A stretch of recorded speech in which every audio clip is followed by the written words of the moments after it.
दोस्तों, अच्छे लोगों के साथ हमेशा बुरा क्यों होता है? और जो लोग बुरे कर्म करते हैं और गलत राह पर चलते हैं वो खुशहाल जीवन जीते हैं, ऐसा क्यों? दोस्तों, आपने महसूस किया होगा कि जो लोग अच्छे कर्म करते हैं वो परेशान रहते हैं, वहीं जो लोग बुरे कर्म करते हैं वो खुशी से रह रहे होते हैं। अच्छे कर्म करने वाले परेशान होते हैं कि आखिर उन्हें इतनी परीक्षा क्यों देनी पड़ रही है, जबकि जो अधर्म की राह में है वो खुश हैं और जिंदगी का लुत्फ उठा रहे हैं। तो आइए जानते हैं आज इसका सच क्या है। एक बार की बात है, अर्जुन भगवान श्री कृष्ण के समीप आकर कहा कि वो दुविधा में है और इसका जवाब वो श्री कृष्ण से चाहते हैं। श्री कृष्ण ने पूछा कि क्या सवाल है? अर्जुन ने कहा, मुझे ये जानना है कि अच्छे लोगों के साथ हमेशा बुरा क्यों होता है, वहीं बुरे लोग खुशहाल दिखते हैं। अर्जुन के मुंह से ऐसी बातें सुनकर श्री कृष्ण मुस्कुराए और कहा, मनुष्य जैसा सोचता है और महसूस करता है वैसा कुछ नहीं होता है, बल्कि अज्ञानता की वजह से वो सच्चाई नहीं समझ पाता है। अर्जुन उनकी ये बात समझ नहीं पाए। इसके बाद श्री कृष्ण ने अर्जुन से कहा, पार्थ, मैं तुम्हें एक कथा सुनाता हूँ।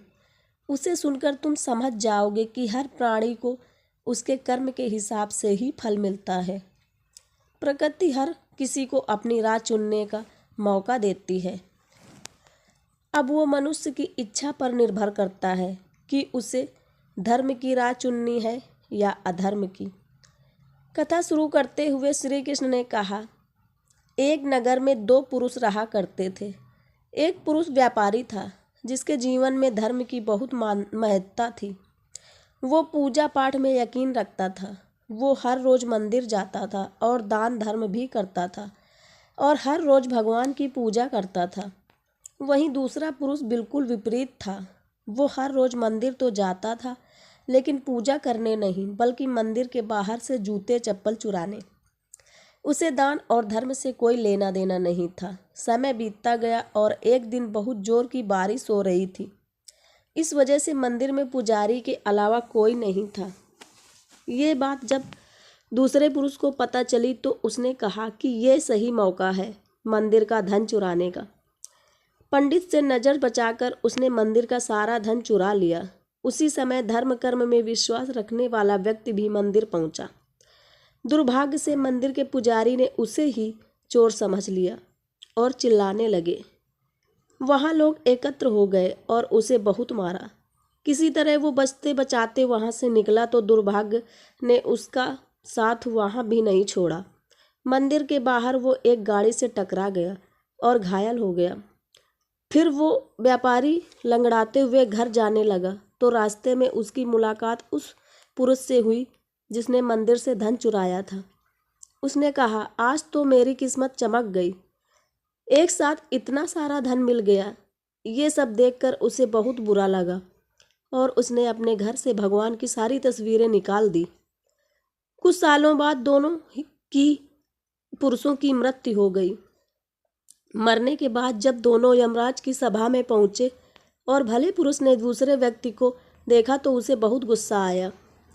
उसने क्रोधित होकर यमराज से पूछ ही लिया, मैं तो हमेशा अच्छे कर्म करता था, दान में विश्वास रखता था, उसके बदले जीवन भर मुझे अपमान और दर्द ही मिला, और इस व्यक्ति को नोटों से भरी पोटली। आखिर ऐसा भेदभाव क्यों? इस पर यमराज ने कहा, पुत्र, तुम गलत समझ रहे हो। जिस दिन तुम्हारी गाड़ी से टक्कर हुई थी वो दिन तुम्हारे जीवन का आखिरी दिन था, परंतु तुम्हारे अच्छे कर्मों की वजह से तुम्हारी मौत सिर्फ एक छोटी चोट में बदल गई। तुम इस दुष्ट व्यक्ति के बारे में जानना चाहते हो? दरअसल इसके भाग्य में राजयोग था, मगर इसके कुकर्मों और अधर्म की वजह से वो सिर्फ एक छोटी सी धन की पोटली में बदल गया। कथा सुनाने के बाद श्री कृष्ण अर्जुन से कहते हैं, पार्थ, क्या अब तुम्हें तुम्हारे सवाल का जवाब मिल गया? ऐसा सोचना कि भगवान तुम्हारे कर्मों को नज़र अंदाज कर रहे हैं, ये बिल्कुल भी सत्य नहीं है। भगवान हमें कब क्या किस रूप में दे रहा है मनुष्य को समझ में नहीं आता है। मगर आप अच्छे कर्म करते रहें तो भगवान की कृपा हमेशा बनी रहती है। इसलिए अपने अच्छे कर्मों को बदलना नहीं चाहिए, क्योंकि उसका फल हमें इसी जीवन में मिलता है। इसलिए मनुष्य का फर्ज है कि वो हमेशा अच्छे कर्म करते रहें, क्योंकि श्री कृष्ण ने गीता में भी बताया है कि किसी के द्वारा किया गया कर्म बेकार नहीं जाता है, चाहे वो अच्छा हो या बुरा। तो दोस्तों ये थी स्टोरी। तो ऐसी ही हार्ट टचिंग और मोटिवेशनल स्टोरी सुनने के लिए सब्सक्राइब करें हमारे चैनल